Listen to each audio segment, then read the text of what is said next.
और डिक्टेटरशिप का डर है यहाँ पर। अगर अब नहीं बोला तो जब एक्चुअल डिक्टेटरशिप बन जाएगा ना देश, तब लेट हो जाएगा बोलना। इस मौजूदा सरकार को हटाकर फेंकना ये पहली स्टेप है। कैसे इलेक्शन कमीशन को फ्री करना है, कैसे सीबीआई को आज़ादी देनी है, कैसे ईडी को आज़ाद करना है सरकार के हाथ। बीजेपी के खुद के लीडर्स बोलने लग रहे हैं ये कि हम तो कॉन्स्टिट्यूशन बदल देंगे 400 पार होने पे। हमारा देश इस हालत में गिरते जा रहा है। अगर हम आवाज़ नहीं उठाएंगे तो कौन उठाएगा? कोई हीरो नहीं आने वाला। अगर मुझे सही में पार्टी से पैसे लेने होते तो मैं बीजेपी के पास जाता सबसे पहले। सबसे ज़्यादा पैसे उन्हीं के पास हैं।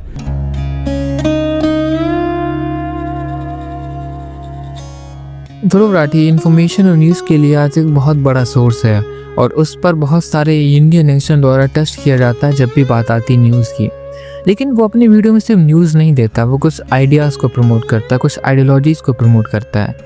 तो हमारा ये जानना बहुत ही वैलिड है कि क्या वो जिन भी चीज़ों को प्रमोट करता है वो देश के हित में है या नहीं। एक बहुत ही ज़्यादा वैलिड क्वेश्चन है क्योंकि उसके ऊपर बहुत सारे एलिगेशंस लगाए जाते हैं कि वो बायस्ड है, वो मैनिपुलेटर है, वो एंटी इंडियन एलिमेंट द्वारा फंडेड है।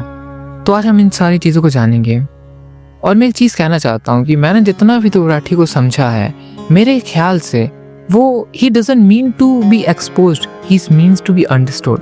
और मैं आज आपको ध्रुव राठी की ऐसी अंडरस्टैंडिंग दूंगा कि आपको लगेगा कि वो आपके साथ ही बड़ा हुआ है। ही इज़ लाइक योर जिगरी दोस्त।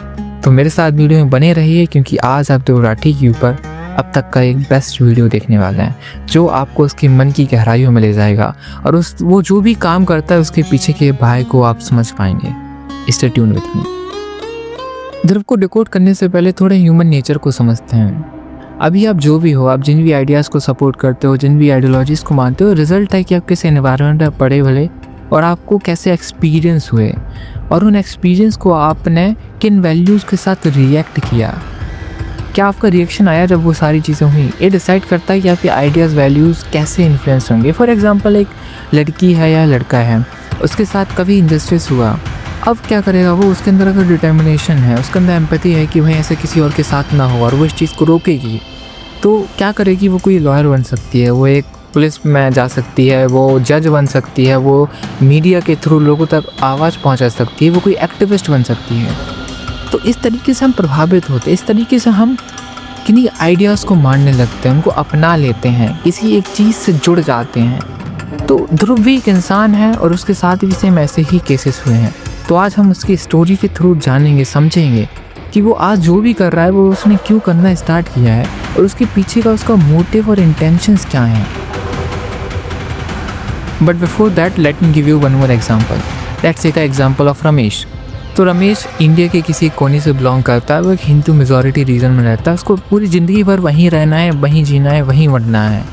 तो उसके लिए बहुत इजी है कि इसको हिंदू राष्ट्र बना दो, जो जिन लोगों की विचारधारा से वो एग्री नहीं करता उसको इस देश से निकाल दो, ऐसा कर दो, वैसा कर दो। It's so easy for him और वो ऐसा अफोर्ड कर सकता है।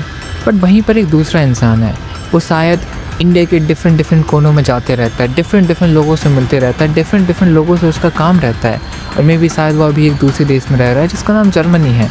जर्मनी जहाँ की हिस्ट्री ऐसी है कि एक दूसरे रिलीजन और दूसरी रेस से होने के कारण 60 लाख लोगों को मारा गया हो, मतलब यहूदी को मारा गया था।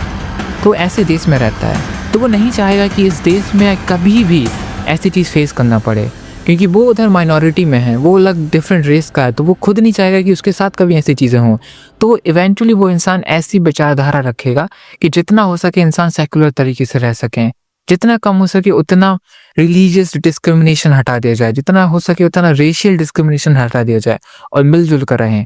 और वो उन लोगों के अगेंस्ट हो जाएगा जो इन आइडियाज़ को प्रमोट ना करें, जो लोगों के अंदर डिवाइड लाए। He will be extremely against those people who are doing such things, who are discriminating. So yeah, hope you are getting where I am going right now. Let's jump to the another topic. अगर आप कभी ध्रुव राठी के videos को analyse करेंगे तब आप पाएंगे कि वो मैक्सिमम वीडियोस में कुछ आइडियाज़ को एडवोकेट करता है, जिनमें से जो सबसे इम्पोर्टेंट वंस हैं वो हैं secularism, democracy, environment, human rights, free speech and socialist values like health care, education, जो वो चाहता है कि सबको फ्री मिले। And I do also want these things in my country. अब इसका इन्फ्लुएंस ध्रुव राठी के ऊपर आया कैसे, अब इसको समझते हैं। 2011 में जो अन्ना हजारे और केजरीवाल इंडिया में बढ़ते करप्शन के खिलाफ प्रोटेस्ट करते हैं, तब उसका सबसे पहले पॉलिटिक्स में इंटरेस्ट आता है। वो इससे काफ़ी ज़्यादा इंस्पायर होता है और उनकी जो वैल्यूज़ थी, केजरीवाल की जो वैल्यूज़ थी वो काफ़ी ज़्यादा सोशलिस्ट थी कि और यूरोपियन आइडियाज़ से काफ़ी ज़्यादा इन्फ्लुएंशियल थी, तो वहाँ से काफ़ी प्रभावित होता है। और दूसरा जो उसकी लाइफ पे सबसे बड़ा इम्पैक्ट पड़ता है वो होता है जब वो जर्मनी जाता है। जर्मनी एक डेवलप्ड नेशन है, वहाँ पर जिन आइडियाज़ को, जिन टॉपिक्स को हाईलाइट मिलती है वो काफ़ी उच्च कोटि के होते हैं और ये सच बात है। वहाँ पर इन टॉपिक्स पर डिबेट नहीं चलती है कि किसी कम्युनिटी ने क्या जोक मार दिया है। तो जनरली जो एक सेक्युलरिज्म है, डेमोक्रेसी है, इन्वायरमेंट है, ह्यूमन राइट्स है, फ्री स्पीच है और socialist values like free education, free health for everyone, in topics को ध्रुव राठी के मन में यूरोप ने डाला है। अगर आप कभी यूरोपियन एक्टिविस्ट को देखें और कभी आप ध्रुव राठी की बातों को देखें, आपको बहुत ज़्यादा चीज़ें कॉमन दिखेंगी क्योंकि ध्रुव उन चीज़ों से बहुत इंस्पायर हुआ है, बहुत ही ज़्यादा, and he wants to see those things in our nations too. और ये बहुत बड़ा कारण है कि ध्रुव राठी अभी जैसे वीडियोस बनाता है, जिन टॉपिक्स पे वीडियो बनाता है, वो ऐसा क्यों बनाता है? वो मोदी के अगेंस्ट नहीं है, वो उन आइडियाज़ के अगेंस्ट है जिनको मोदी प्रमोट करता है, और वो जिन आइडियाज़ को सपोर्ट करता है उनको मोदी गवर्नमेंट ब्रूटली अटैक करती है।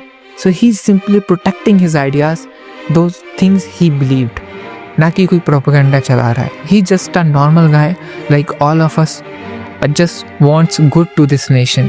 That's it, that's about Dhruv Rathi.